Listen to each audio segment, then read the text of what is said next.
Hola, buen día, buenas tardes, buenas noches a todos, a donde se encuentren en este global community. Hello, everyone. Welcome to another episode de We Should Talk, mi podcast. Y hoy tengo el gran placer, I have a great pleasure to have a Margarita Escobar, a Canadian Chilean author. She growing up in Chile, she found inspiration from her families or writers and poets. Of course, Chile is an amazing land of poets, amazing poet I admire a lot. And later she immigrated to Canada, and after retiring for a long career as a nurse and midwife, she decided to take a new challenge, a new path in her life, and start to learning a fiction in English. And today we will talk about Margarita amazing and fascinating life. Margarita is a, you can see the beautiful face. She's an amazing person, and I am so grateful and so delightful to have Margarita here today. Thank you, Margarita. Welcome. Yeah, thank you. Thank you so much. Thank you so much, Janice, for giving me the opportunity to participate in your podcast. I've seen a few of them and I really enjoy them. So I do appreciate that you're making the time to talk to me. Thanks again. Oh, you're beautiful, Margarita. You deserve it. My friends, the visual talk is a really pleasure to connect with Margarita because we met in a teen journal magazine long time Mhm. ago, 2020 maybe, in the Probably. writing section in the Yep. teen journal, and Lisa Chan organized. And it was amazing because we are a very small group doing writing, creative writing. But one day I shared my story, a long poem there. And Margarita gave me the feedback in Spanish. It was like, oh, good, we can speak. And after that, we connect. And yes, that's the magic that this time now that we can connect. Margarita is now in Vancouver and Pitt Meadows, no? And Yes. yes, let's go to talk a little bit with Margarita, know her better, her new books under a Weeping Willow. We will talk today about that. I have here a beautiful, beautiful short story and a novelette. So you can have both in the same amazing book. So we will start to ask first, Margarita. You were born in Chile, as I say before. Could you describe for us in 3 words or 4, maybe, what is the smell of that place where you grew up? What the smell or what do you remind me? Because it's been a long time. Yeah. Uh, well, I think what I remember the most is the smell of cooking. My father enjoyed to cook very much, and he always was cooking. So when I smell cilantro, it Cilantro, I love it. reminds me of yeah, reminds me of my father dishes. So I try to use them at home, and my husband and my daughters they like it too. So that's my smell memory of childhood. Wow, that's so beautiful. I love cilantro too, and it's one of my base in all my cooking, all my Mhm, mhm. I oh, think it's a very Spanish thing. Yeah. I guess yes, but very specific as well. Cilantro is Yeah. very strong smell. Not everybody like. Mhm. Yes, I That's know. beautiful. That's beautiful. Good to know, Margarita. You see, um, we recently friends that we should talk. You can hear later, or other uh, poetry and rendezvous we have passed last Mhm. week. And Margarita, we have a little conversation, and she read a fragment, her new under Weeping Willow, and she recently told me she worked first as a neonatologist. No? Tell us. I know neonatologist. My mom is a neonatologist. It's a very coincidence that you are as well. Wow. Yes, it's a. I When you didn't told me know. that, I was like, oh my God, my mom is a nurse and she worked in Cuba as a neonatologist first. So I am very touched with that thing. Could you please tell us how is this how this experience was, and if it is experience working as a neonatologist affect you in your writing or inspired you in your writing? That's it. Yeah, I see. I see. Yes, I think I was very lucky to have the chance to work in ICU in neonatal care, looking after sick babies and mothers, because it's not just one patient, a baby, it's the mother that is beside the baby's crib all the time. So we get to establish a more close relationship with the mom.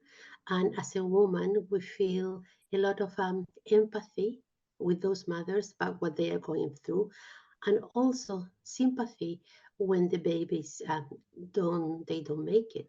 Sometimes, unfortunately, and I also work as a midwife, so my contact with the women in general and with the process of carrying a child, looking after a child that sometimes is sick, is very hard work, because it takes a lot of you emotionally. But luckily, most of the time, mothers are fine, babies are fine. That's the reason we are all here in this world, Yes, exactly. But you gotta be there sometimes for when things are not great. That's when I think my writing is mainly focused to women's fiction.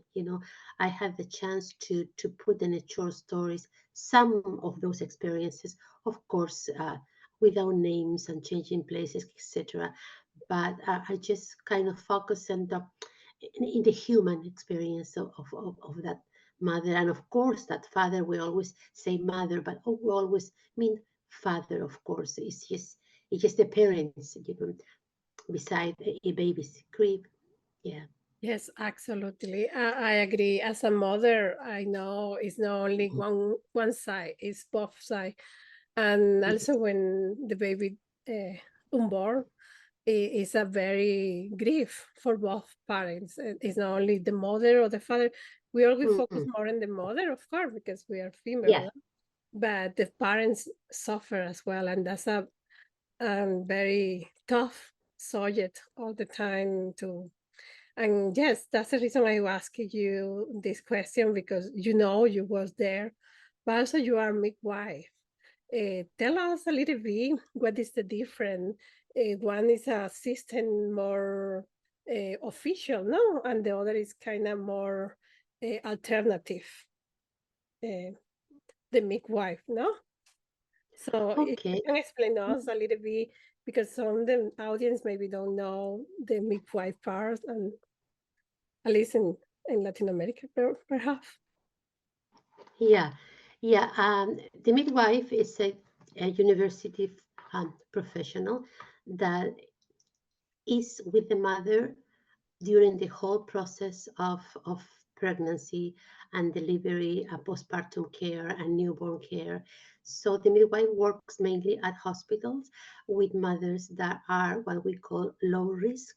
So mothers that they don't have a serious pathology, and they are term most of the time, etc. But for very sick moms, they have maybe a cardiac problem or renal problem, any kind of problem, or for a very premature baby, very small baby, they are looked after under the obstetrician. But the healthy babies are the healthy mothers, which is that the big majority is looked after by midwives. But when babies are sick and they go into the neonatal care unit, is Mm. also midwives also work there, and also nurses work there. Thank you, Margarita. Yeah, it's always good to explain this little technical stuff to our audience. And I would like to ask you, because you're a very proud mom as well, the two beautiful daughters. Yes. You always talk about your beautiful two adults now, but they're a little baby still for you. So I know, That, yeah, to do beautiful daughter. Tell us how you balance as a mother and working mother in this such a complicated uh, mhm, work now, because it's not a simple work. The time, the 8 to 5 or 9 to 5. mhm, As a nurse, you work after hours. mhm, How you was balancing this? Is a mhm. hard question. I know. Yeah, yeah, it's yes. Well, first of all, my two daughters, my oldest one, she's also a nurse, and she is 42 years old, and my youngest one is a hearing practitioner, and she's 34. It's beautiful. And really, as any mom, I guess they are the major accomplishment of my life. They are the light of my life. And even though they are adults now, we relate obviously in a different way than when they were little. But working night shift and Christmases and New Year's, and even in their birthday, it was something very, very challenging, because I wanted to be a good mom, but at the same time I have my profession, and on top of having my profession, you always have to be taking courses, etc. So that was a lot of time not being with them. But I am lucky enough to have a great husband, really, that he's always been my biggest support, and we always help each other with whatever we are doing, especially being a family of immigrants, not having anyone. Like when you are in your own country, you could say maybe mom could look after my little one for a while, or my sister, or my cousin, whatever. But here we are a family of three for, yeah, 8.5 years till Amanda was born. So if it wasn't for my husband, I don't think I could going I could keep going, and studying and taking courses and having more than one or two jobs at the time. But I think, yeah, we just working as a team. Yeah, we That's were beautiful. able to have two beautiful adults, yeah. That's so beautiful. And it's something, yes, I am so happy to see it and to Mhm. know it's possible It as is a job. possible. It I is all, possible, Janice. yes, Yes. yeah, that's Yeah, so beautiful and inspiring. Yeah, inspiring me. we've I am been, only yeah, 12 years in this merry you see. parenthood. Yeah, yeah. Yes, it's Yeah, a, it's a bit of work, but it's worth it. We've been together 46 years. So, and I said to him, just joking, we've been together for too long that we yeah. better keep going. It's better finish. Yeah, Oh, that's yeah. beautiful. That's beautiful, and you can see that because your daughters are as well have a career, so you are very a good Yes, mother. Being beautiful. immigrants, you touch a very subject, a very for me it's very important, and it's always Mm, one of my thing in my podcast is immigration. As an mhm. immigrant and as a immigrants and have a big dreams, have a career, and Yes, and succeed in all that and be a parent is a very yes, very hard work. And exactly, yes, exactly. and you Yeah, are very inspiring for us to you thank can do you. it, you can finish your career and Yes, then yes, we retire can do. and do your own Exactly, dreams exactly. come true. Yeah, it's very hard for in so many aspects. First of all, I guess in my case, in a lot of people, you gotta first learn how to read and how to write. You cannot communicate. I didn't spoke a word of English, and then you have to live in a culture that is different from your culture, and you have to learn to integrate, into this new. Um, adopted country. Who would say I've been here for almost 42 years, so it is my adopted country, and yeah, so Yes. it's a constant learning experience, I think. That's beautiful, Margarita. And that's my other question is about that. You have been here for so long and also travel around the world. That's another question after. Tell us how many languages do you know? And how was your process of writing your books in English? There are two questions there. Yeah, sure. Oh, I just speak Spanish, of course, that is my native tongue, and I speak a bit of English, always with some mistakes, but but Me those are too. Don't worry. For me, it's a challenge because I look at you and I was speaking in Spanish and I was like a translate myself. Oh no, we are in English now, so let's go do it.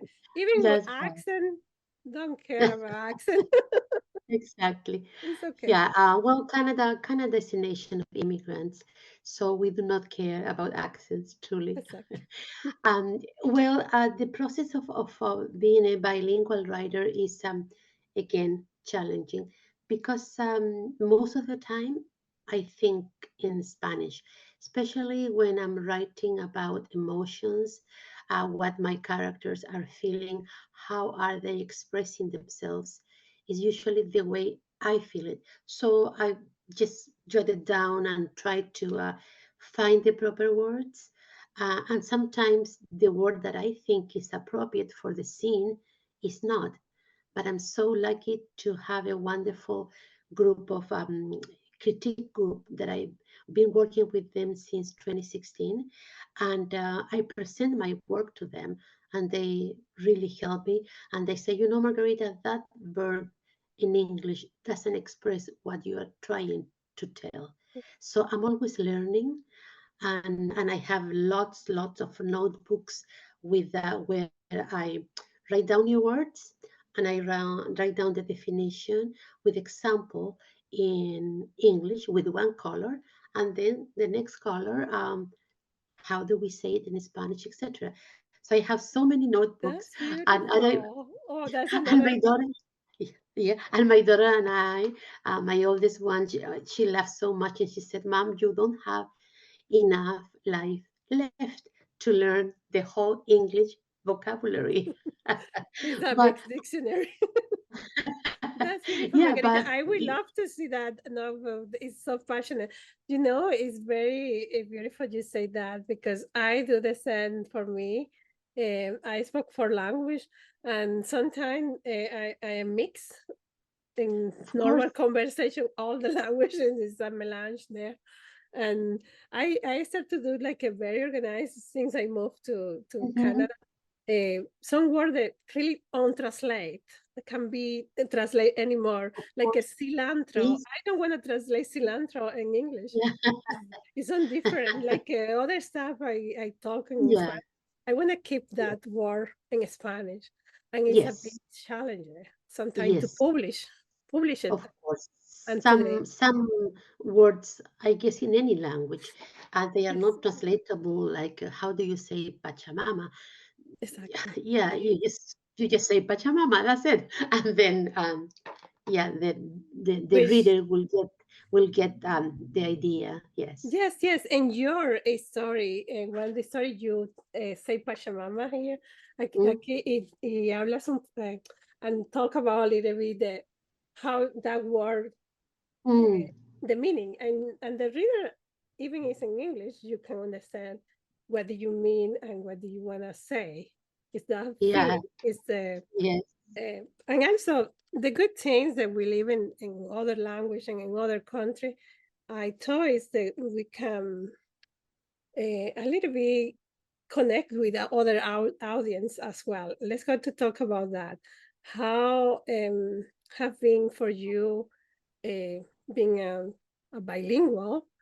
How find that community and you talk about that you have your group and yes, we would like to. I would like to know a little bit more how that critical group Mhm. um, help you and you learn about and How is Yeah. that? How it's Mhm, work? mhm. It's very nice to know Yeah. a little bit. Yeah.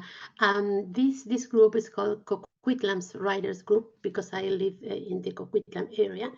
And yeah, I made them just by chance to another through another friend, and I always felt welcome, because of the whole group.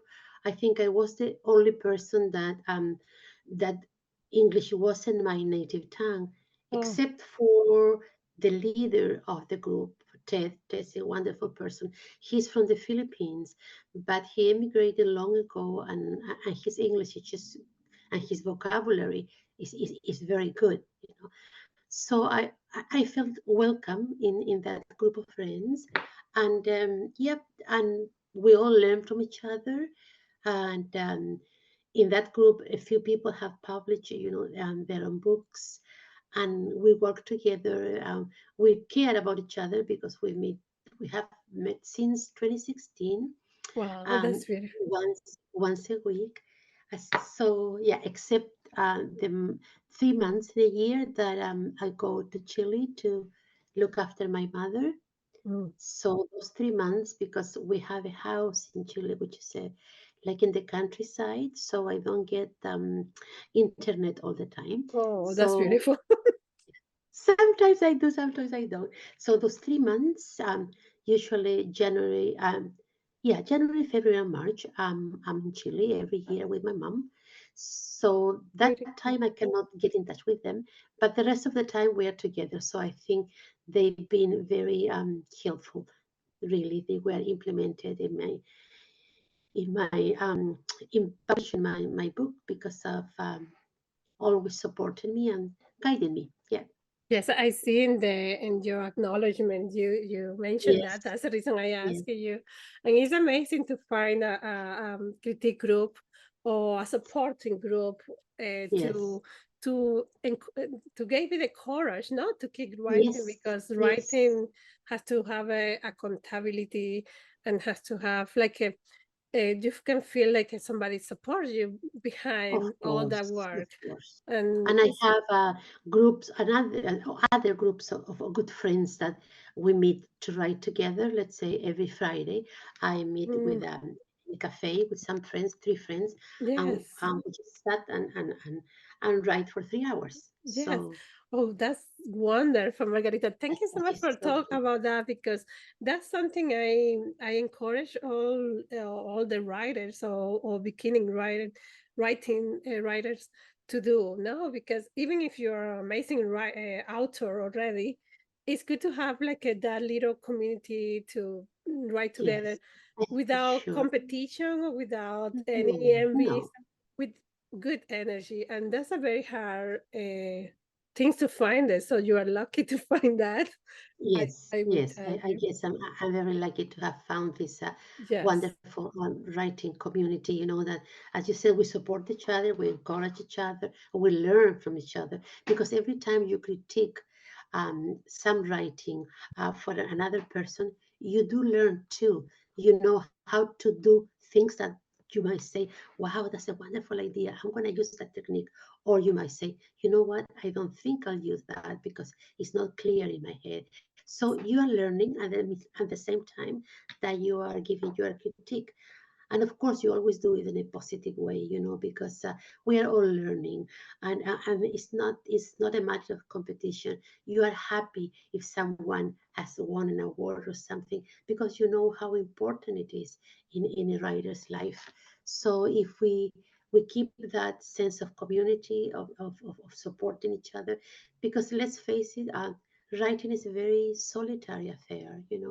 You sit in front of your computer or your notepad and you write for hours, and you think and you research and you look for the proper words, for the grammar, etc. when you do your editing, etc., etc. So it's pretty lonely. So it's having these groups, it's just wonderful. It's food for your soul, I say. Indeed. Oh, that's beautiful. I love it. Congratulations, Margarita.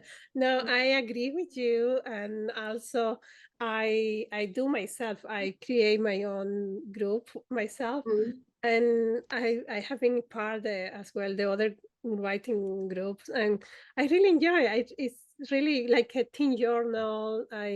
love what Lisa tried to do online and mix. Yes. And Yes. I really enjoyed that year. We spent like a year Hmm. sharing news and sharing a new And technique learning, and learning. learning. Yes, and I said all the time, I am a student all the time. My daughter said, Of another course we are. workshop. Yes, I took a lot of Of course. workshops. Of course. Of Every course. day I spend Of in my course. life more than 40 Hmm. minutes only for learning. That's Exactly. education stuff. Whatever Of stuff course. I'm learning, whatever Of writing course. or marketing or something very Yep. unrelated to Mm. myself. Yes, yes, it's very good, very good. You we talk about that. Thank you, Margarita. Having community is very important, and that's Yes. one of my main objective with this podcast. We should Yes. talk as well. Yes. Is that building community, building bridge and Hmm. connectivity? How was that that travels with your husband and family, with your two daughters as well, around that? And what it was the most impact in that little town? What do you learn? What do you connect? Hmm. Let's get to talk Yeah. about. Yeah. I guess I've been lucky enough to live in different places. As you were saying, my husband is was a mining engineer, so we had to work and live in different places. We lived in Australia for 18 years, and that experience it was remarkable. We really enjoyed our time there. Um, that maybe the thing that I remember the most is when we arrived in Australia.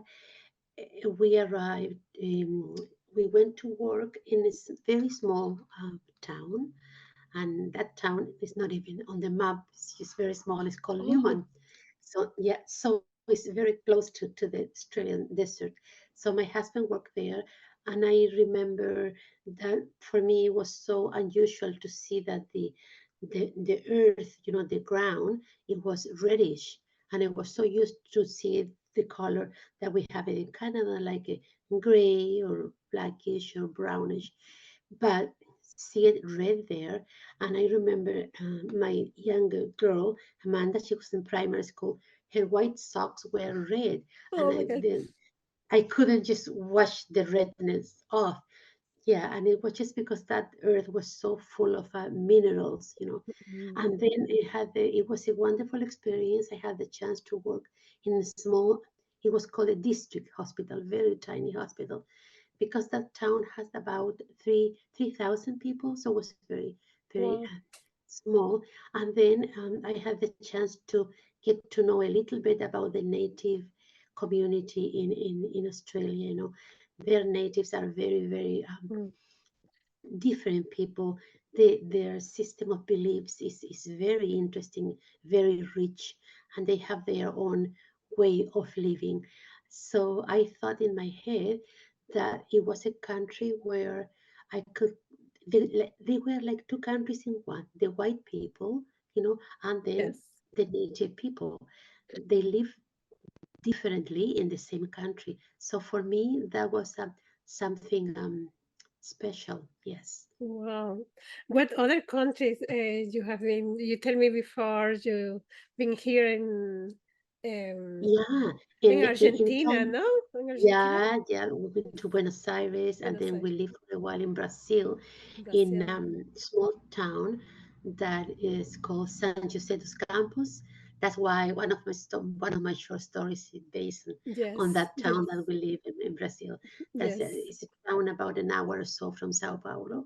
yes. Yeah, and of course I spent my childhood in Chile, and then been lucky enough to live in Ontario for um, 9 years or so, 7 years probably in Toronto, and then a couple of years or more in Kingston. And Wow. then here in BC, we used to live in a small um, mining city too at the north. It's called Williams Lake. Mm, So Williams yes, Lake, I had again the chance to work with the native Canadians. Um, Very interesting, beautiful culture. yes. So with so many um, things in common with natives in Australia. They are very interesting in this culture with their belief systems, so different but beautiful. Really, I enjoy working with those moms. Indeed. Um, and so we can talk a lot about that because I am so passionate about this. And so, but let's go move a little bit to talk about places in the air. When you picture yourself as a traveler, because you love to travel, where is your favorite place in air, in this planet The Earth? whole wide world. That's a hard question for a person who like travel. I know. Oh, yeah. My favorite person in the whole wide world is where my heart is. And my heart is close to my girls. So Oh, is Canada. Yes. oh, that's Yeah. so beautiful. That's Close so to my beautiful. girls. That's I love that. I was kind of intuitive that you will say that because I know you're so Yeah. with your little Yeah, babies there, there, there. there are so many beautiful places in the world. I've been lucky enough to have traveled a bit, So when we live in Australia, we had the chance to go all over Asia, and Asia is so interesting too.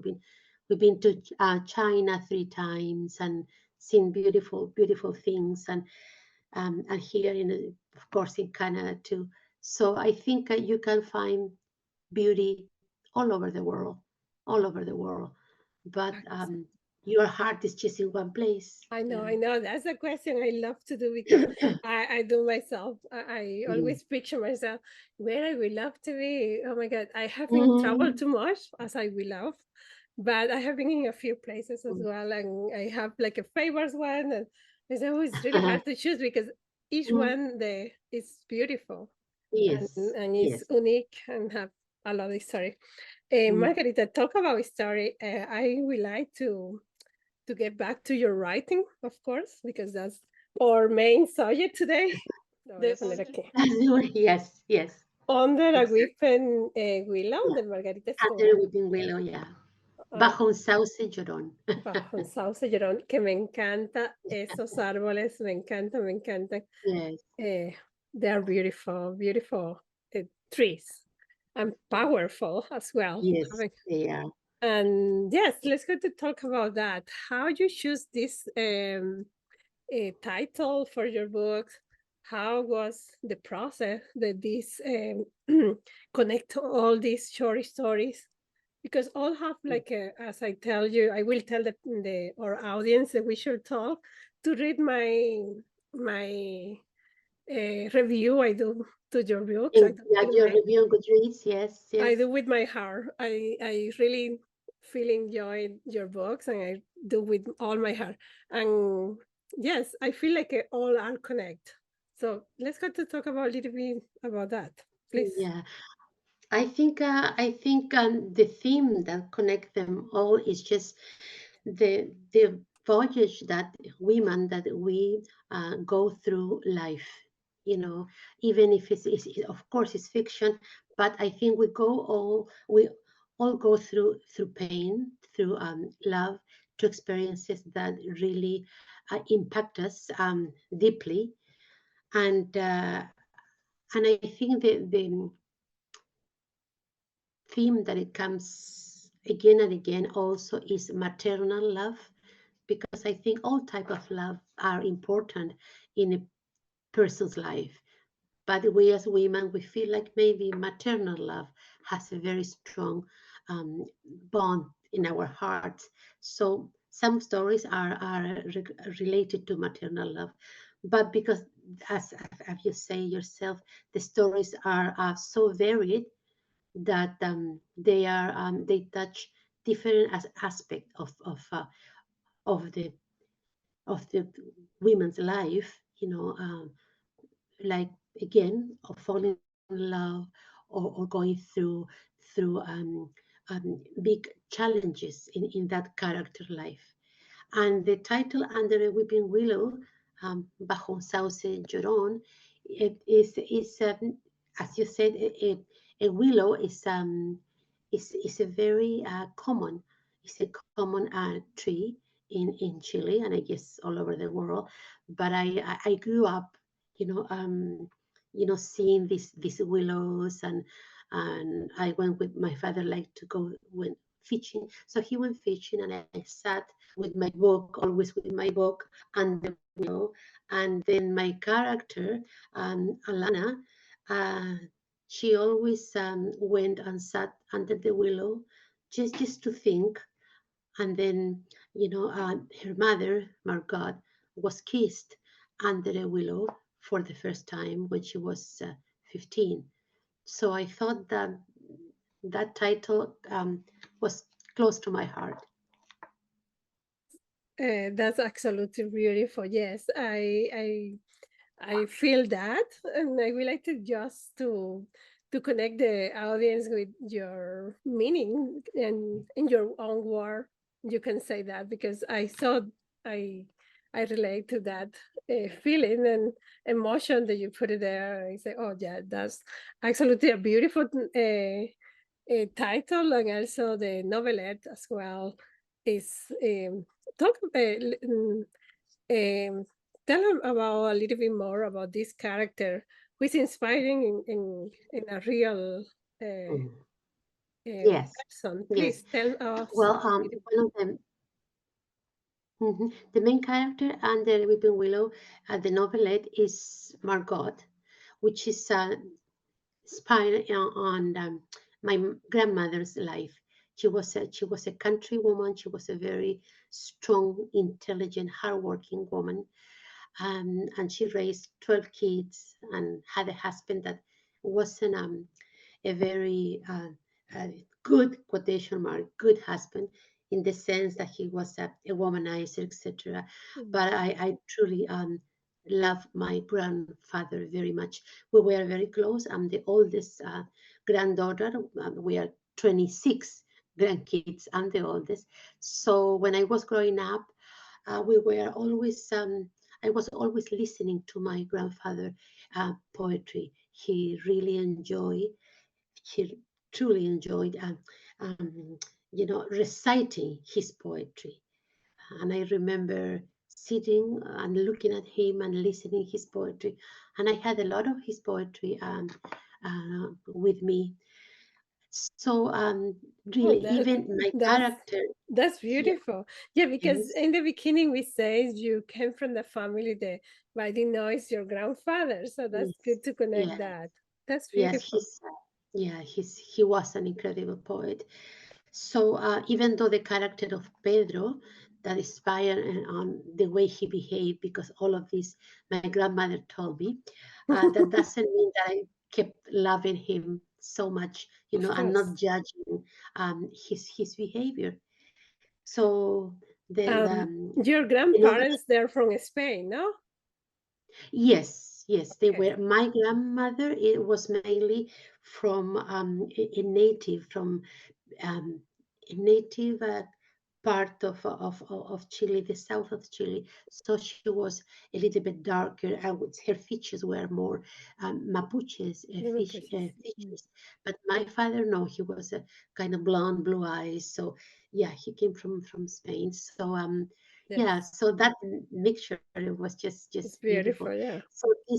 So this story, then the novel Under the Weeping Willow, the main theme is the maternal love, the way that Margot loved her daughter Alana, that went through so much. And then it's a way of showing that sometimes mothers, because we love our kids so much, my character, she did awful things. She lied, she deceived, she wasn't honest. Uh, all those actions that are ethically reproachable, um, she did those, but she did it because of love, to protect her daughter. So I wanted to show that kind of dichotomy there. How can it is such a beautiful feeling as love can be used in a way that is not, again, ethically correct, to lie, to deceive, you know. But she did it because yeah, she loved her girl so much. Yeah. Yes, absolutely. I really highly recommend the reading this because it's not only that Margarita in all the story have like a timeline because she's a very wise female and she have lived a lot, and so it's like I can see a few like a timeline, social timeline as well, and also political. Your story have Oh, yes. that background, Mhm, very mhm, strong background, and of course. critical, and of course your Mm, humors. You don't lose your maybe uh, Hispano mhm, Latin humor. No, is there your Sur American? I know Chilean have a very sense of humor, like the Cuban as well. And that's you yes, can find that yes. line there, like a It's a very bit of a zest yes, for life. exactly. Yes, reader is reading something, something that really touches your heart. It just um, it fills your heart with emotion. I was reading just yesterday a beautiful novel of a North American writer, and I was just sitting by myself reading it, and then I found myself sobbing, and I Yeah. said, "Oh my God, I lived long enough." Not, but yeah, it touched me so deeply because the author really was able to communicate that feeling that the character Yes. was going through into my heart and give Yeah. me that emotion of, Oh, yeah, that's so that's well, wonderful. well, as a writer, that's our intention. That's like Yes. a wow, you did it, craft perfectly. That's like Yes, a well done and congratulations because that is the exactly. intention. The writing is something um, everybody can do, like many people Of say, no, course. Of but course. not everybody can touch your heart and your go there Mhm. deeply. Exactly. It's very hard to find that stories to the human. I call like a tejido, like waves Yes. and Yes. find that is a very. I still working in that. I will love my characters get that emotion to different uh, readers. No, that's a hard work. I, Exactly. of course, Margarita wrote this wonderful 20 stories and the novelette. And of course, Margarita, I imagine that you already have thinking about writing your second book, of course, Yes. after Yes. that emotion.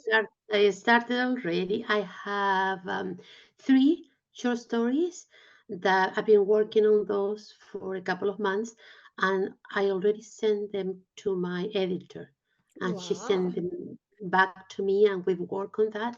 So there it goes, amazing. three. It will take me a few years, but I'll get my 20-25 stories, and I'll take Wow. it from You there. already start to move, and that's we like Yes, to know. yes, You start to yes. move, you start to thinking about craft Of your second course. book and and, Yes. and keep the momentum alive, like the people Exactly, say, no? exactly. That's very And important and to that's keep the very momentum. Yes. yes, that's I am so grateful to hear that. And so uh, happy for you, of course. Thank And you, Janice. no, my pleasure. Friends, that we should talk. We almost arrived to the last moment that this so wonderful podcast. But before we leave, of course, I always encourage you to find the Margarita short stories. It's on Amazon. I will leave all the link or the information here, and support the independent writers, the female writers, authors, and or bilingual community who is rich, very rich uh, Mm-hmm. here in Canada where we are. Um, Writing in English as a second language is a very tough um, for us. I know that in first hand, and we did it. So we must be proud of that, and we must be grateful for having that opportunity to express ourselves in other dimensions and other language. And so I encourage our audience to go read the book, share with Margarita, follow her and her platform that she have. And I just would like to close with one question for you, Margarita. Mhm. Tell us, what did you learn in this um, time, the COVID? Maybe it's a common question I ask to all my interviewers, because I wonder all the time about that. What did you learn about this global situation, the COVID-19? Oh yes, yes. It's past, but still. I think yeah, yeah. I think the COVID pandemic was an experience that not a lot of generations had the opportunity to go through. So the fact that we lived through this, I think it teaches a lesson. I think the main lesson is that we should always, you should be together. We should stick together in the sense that we should follow the guidance of the health authorities. And they say, you are supposed to do this, you are supposed to do that. I think we should follow that directions, because they are the people that they know what they are talking about, and they know how to protect us, really. I know there is a lot of controversy that sometimes people don't like vaccinations, etc. And I respect that. I think everyone has the right to choose what they believe is beneficial. Of But course. for me, being in the health sciences area, uh, I do trust vaccines. I think they are helping, and they did help to decrease the mortality all around the world. And yeah, so from the health perspective, that's what I think. Now, for the human aspect of this COVID, I think it's like everything else in life. It has a very different. You live through a very different situation based on the social aspect of it. If Yeah. you're a family with 3, 4, or 5 kids, sometimes in our countries, and you live in a little apartment, 2-bedroom apartment, etc., with 3 or 4 kids, Yes. that's quite different to live in a large house with a huge backyard and a garden, and you can, move around your house and keep a little bit of your sanity. Yes. But some people around the world, millions of people around the world, in our continent, in South America, in Africa, in all the countries that they don't have the financial means, I think the pandemic was even worse than Yes. it was for us here in Canada. So I've learned, Absolutely. I'm aware of that, and I've also learned that you have to have a lot of patience. Sometimes this world goes around so quickly that we don't have a lot of patience. But I think we have learned that you have to wait for your turn, and just try to make the best of the terrible situation. That's beautiful. And it's kind of sad. I don't like to finish with that mood. But I feel like it's important to Mm, still talk about, yes. because um, I feel like we, as a human, we lost memory very quickly, and we start to forget that, and don't reflect in what we learn. Oh, we must learn as a whole collective experience, because it was a Mhm, collective experience, and still people is affected about that, or have grief about that. So I always like to talk about things that are grief, because we grew, I believe we grew up through that, and that's the mhm, light, no, the light that we find as a human being, and the hope for keep mhm. going. So I believe in that. Margaret, it's a really, really pleasure to meet you today, to have this little conversation. For sure, we will have more. because it's a lot of subject to talk with you. And I would like to, if you have something else to wanna add or tell me to my audience, or maybe a wise word to us to No, I'm writers. not wise. I'm old, but not that wise. Well, Janice, I just want to say thank you so much for this podcast. I had the chance to see a few of them, and I think it's such a wonderful thing what you are doing. To have this network of bilingual writers. And well, you are an artist, you are a photographer, you work in cinema, and then you're a writer. So I think having the chance to meet people from different areas of the art in this our adopted country, it's just wonderful, because I think it's important to keep in our hearts our roots, not only our language, but our customs, and just get to know another writers that they write in Spanish, which is it is a beautiful language. So thank you so much for allowing us, you know, No, Spanish people, Spanish my speaking people to join you. Thank you. no, you're welcome, Margarita. My pleasure, and always my door is open for you.